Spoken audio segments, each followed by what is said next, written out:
Our next guest is someone I normally speak to on my show, Weekends with Joanne Vrakas, every Sunday at 7:20 a.m. It's Dr. Christopher Labos, cardiologist, epidemiologist, a man with so much knowledge in his head. We know what to do with it. We put it to use. Dr. Labos, how are you? Not too bad, not too bad. Listen, we're going to talk on Sunday, but I want to talk about something very different on today's show because, listen, I'm 44 years old, and you name it, I have tried it when it comes to skincare. I've done the Botox. I've done the chemical peels. Like, when I was living in Athens all those years, you have a lot easier access to specialists like dermatologists, so you try the treatments, you do the peptides. I have had like a mask on my face where, because, you know, when you do a chemical peel, it kind of peels off for days and days. But I've been seeing this thing everywhere, Dr. Labos, this red light face mask. And I'm thinking to myself, it's a gimmick. Is it a gimmick? First of all, what is it supposed to be doing in the first place? So here's the thing. It's almost a gimmick, and it kind of is. Now, when I started looking into this, I went into something like, this is going to be garbage, because most things are. There is actually a surprising amount of research on light therapy. And of course, when you think about it, dermatologists do use light therapy to treat a number of conditions. But to basically boil down some very complex science into a very, very simple way, what they usually are doing is they are applying a lotion or a cream to your face, and the light that they then shine on your face is designed to activate that cream, because there's a molecule in the cream that is basically converting light into heat, and that heat is basically burning the tissue.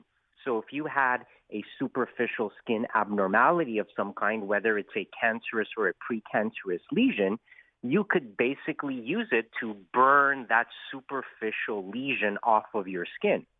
So it's not that dissimilar from some of the topical agents that we use to treat certain superficial skin cancers, right? So there is a lot of science on light therapy. Some debate about whether you should use that or actually excise the superficial tumor. I think most dermatologists, plastic surgeons would tell you that all else being equal, choose to excise it, because you can be more certain that you're getting the full thickness of everything, right? It's a little bit more secure. You're a little bit more certain about getting a complete excision.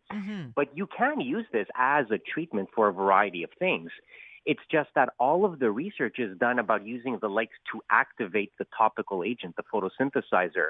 And that's not being sold when you're ordering these masks online. So they sort of have taken one part of the therapy and kind of omitted the part that they wouldn't be able to ship you because, you know, you'd need a prescription to get some of these chemicals. Okay, so the light mask is because I'm looking at a picture of it now, and I've seen my friends use it, and you actually look like it's like demonic. You look like a Halloween costume thing going on there. But so essentially, that light, if it's not used with the oftentimes prescribed medical cream, can it damage your skin if it's used just by itself like that?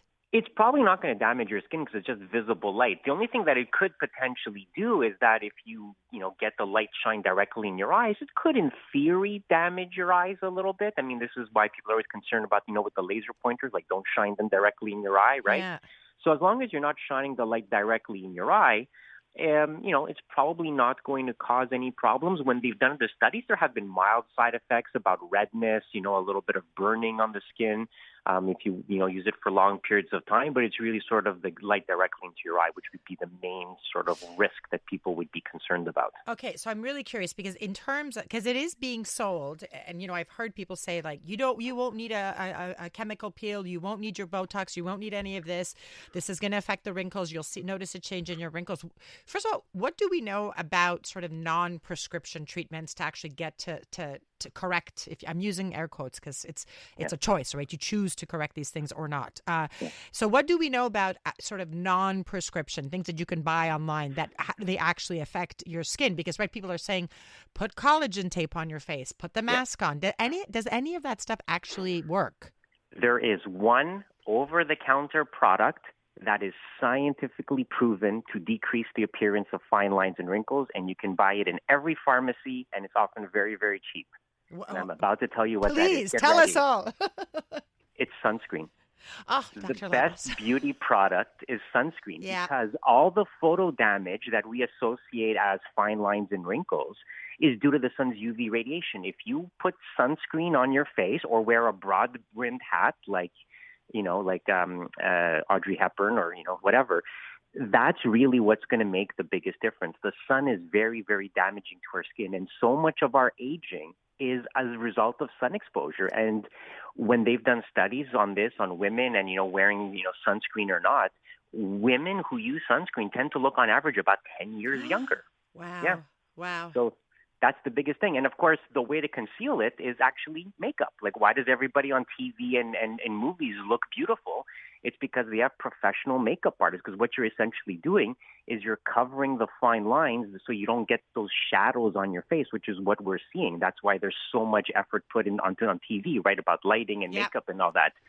So that, people say, does makeup work? Well, of course makeup works. Makeup makes you look younger. That's why people wear it. But you're not changing your skin. You're just concealing the little ridges and fine lines that cast shadows when we're out in sort of ambient light. Yeah, and for Dr. Labos, for having worked in television most of my career, I will tell you there's a difference between the makeup you buy in the shops and then the makeup that is designed specifically for television. It's like you're wearing a mask, essentially. You're wearing a mask of makeup. But before I let you go, I just want to go back a little bit in terms of, so when we talk about this sort of, you talked about the shadows, the wrinkles, we're looking at the effects of this sort of over-the-counter red light lamp that is essentially not... It's like Jack and the Beanstalk, right? These are the beans. Apart from the sunscreen, is there, they say your diet, they say hydration, they say use these night creams, use everyone's selling you a very expensive cream. All of that stuff is not really doing anything?